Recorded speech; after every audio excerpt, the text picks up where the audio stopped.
Hi, agents and survivors, family caregivers. Welcome back. It's Dr. Anna here, and tonight is for caregivers. It's for you.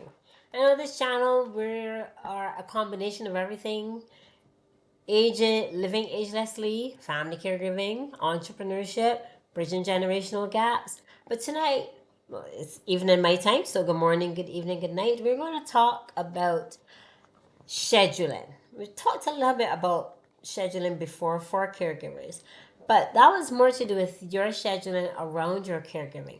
So I'm going to focus on you tonight, on, well, us, part timers, and you, full timers, because eh, you get lost in the spiral, don't you? Of making sure that everything from clothes to snack to shoes to lunch, dinner, breakfast, everything is done for your loved one. And that is just remarkable. And then you're like, you know what?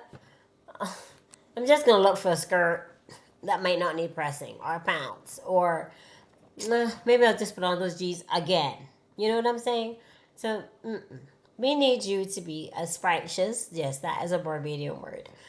And I love it. Meaning as well put out as possible, well set up, because the better you feel about how you feel, the clothes you're wearing, whether your hair is done, whether you don't have to wear makeup or not, but when you feel good, everything seems to just flow. And so we want to but make it easier because your schedule is tight and things are just so unpredictable.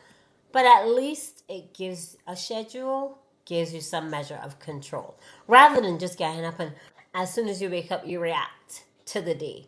Something happens, and before you even get to say a meditation, a prayer, a thank you that I'm alive, you have to get up and get things sorted.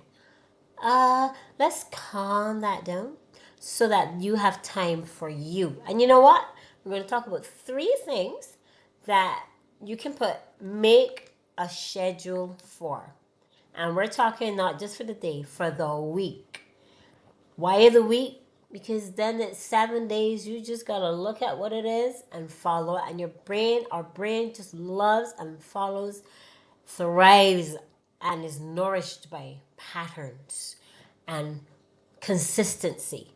And then it becomes, the more consistent you are, the more of a habit it becomes. The more of a habit it becomes, your body starts to relax and you come out of that mode of the anxiety that comes with caregiving. And what next? And did I eat?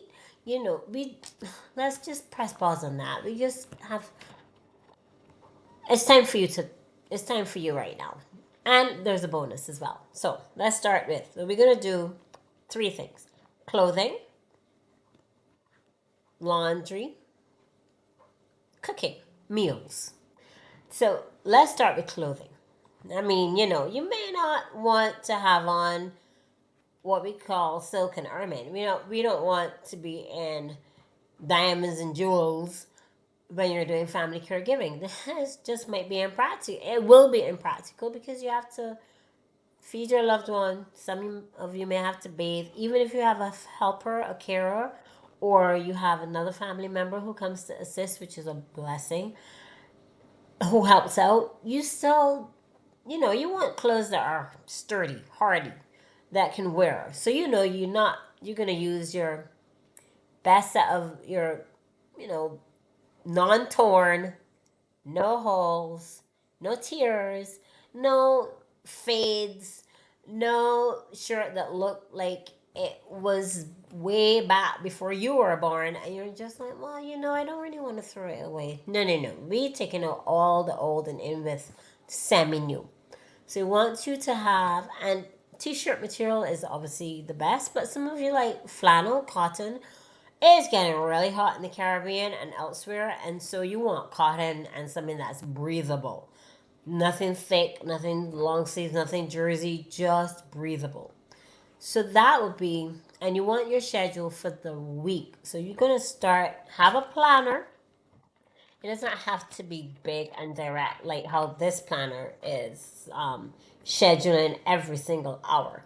You don't have to do that. You can just write down, put 7 lines for Sunday, from Sunday to Saturday, and you can start on Sunday so that you know what the rest of the day will be like.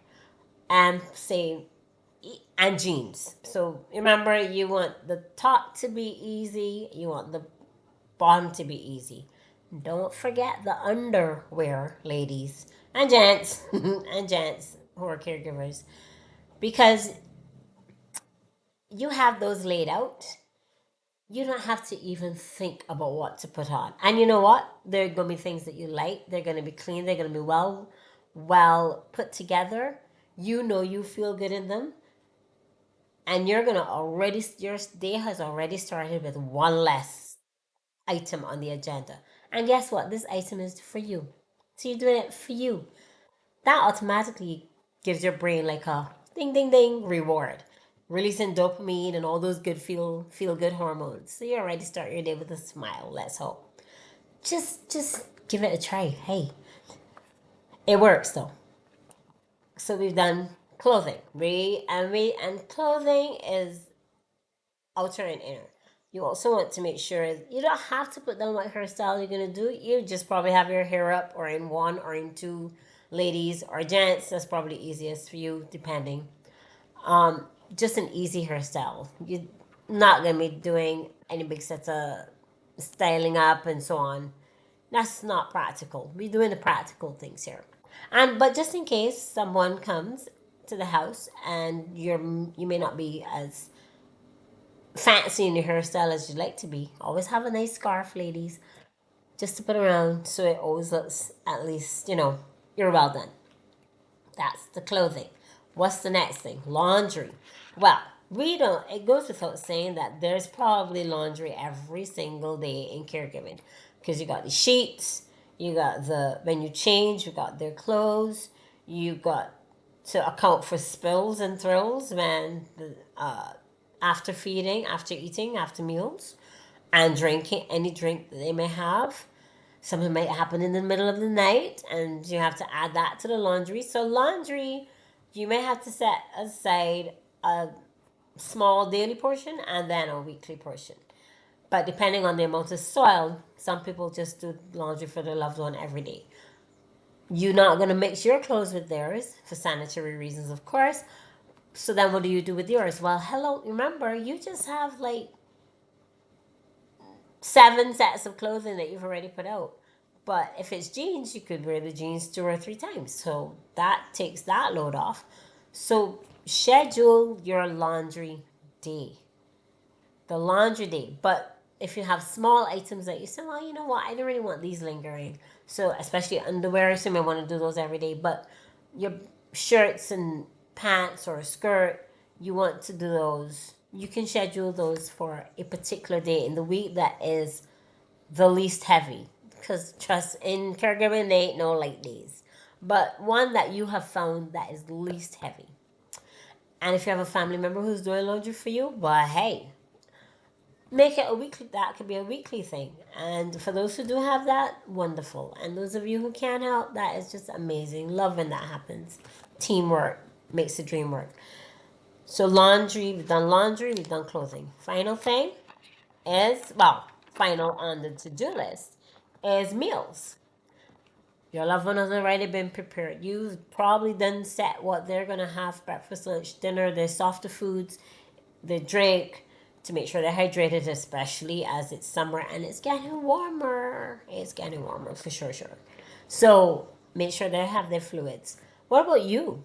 What about your fluids? Remember, 1 to 2 liters a day, 1.5 to 2 liters depending on your age, but definitely a liter at least. Measure that, have your bottle, have that set. Have that set night before and put it ready for the day, and please be sure to drink it. You may add some electrolytes so that adds to the it boosts your hydration, let's just say. And once you're well hydrated, believe me, your brain can think a whole lot straighter. It's not so much the food as it is the fluid in the brain. And you just feel a whole lot better. Trust me, you feel different. Try drinking just a plain glass of water, or a glass of water with a lemon in it, or a glass of water with electrolytes in it, and you will immediately see that there's a difference in how you feel. And it does help. So at least one of those bottles, your big bottle, should have your electrolytes for the day. And 1 to 2 liters, 1.5 liters. It reduces the risk of, let's face it, urinary tract infections, especially for female caregivers. And remember, you may be sitting a lot during the day, maybe walking about. You kind of hold it and hold it. You know, we ladies can hold and hold and hold and hold. Well, that creates a place for infection. So you don't want to do that. If you're drinking enough, you're going to have to go to the bathroom. So you won't be able to hold it. It's all for your health. So that's the liquid part of the meal. What about the solids? Your breakfast, lunch, dinner. You may not be a dinner person per se. You may not be a breakfast person per se, but be sure to have something with each meal. And it must have protein. So if you are vegetarian, it might be peas and maybe a protein shake. If you don't have dietary restrictions, you can use an egg. Anything, it must be protein, and you should also have a fruit. You can also have a vegetable, and make sure you have some kind of beverage. Lunch every meal should always have protein, and then you have a little starch according to your dietary preferences, and your vegetables. Please, vegetables. And also remember to reduce fried foods, because the stress of caregiving raises your cholesterol. If you're adding fried foods to that, it's going to raise your cholesterol. What does that do? Raise your risk of heart disease. So please, we don't want that. So that's breakfast, lunch, dinner. Dinner might, and we know that in caregiving, timing might not be exact, but if you put a time, your brain is going to go ding ding. Okay, we're supposed to eat at 6, 7. You can push it to 7:30, but don't go beyond that, because then you will not feel hungry anymore. And guess what? You haven't eaten. So let dinner be light. It could be the same sort of thing that you have for breakfast, and maybe a little more protein, so that overnight you're okay. So with that in mind, since you've done your schedule, you have everything, you got your clothes, you got your styles, you got your backup plan. For you, you got bonus time now. Hey, I'm talking, you only need 10 minutes, 15 minutes of bonus time. You're like, how much bonus time you think I have? And a whole hour? No, because trust me, I know everything happens like that. But you want at least 10 minutes for yourself. What is your favorite hobby? What do you like to do in your downtime? Remember, you too need to do brain exercises. So bring out the Sudoku, bring out the crosswords, bring out the word checks, bring out the word searches, the games, card games that you can play by yourself, online games that you can play that are brain challenging. You want to do that. So trust this was helpful. Share it with a friend. Remember to like, subscribe, press the notification bell. Let me know what works for you generally. And if you haven't yet started a schedule, try this one. Give it a whirl and let me know whether it worked for you or not. The caregiver's health is prime, because you cannot care for someone if you're not well.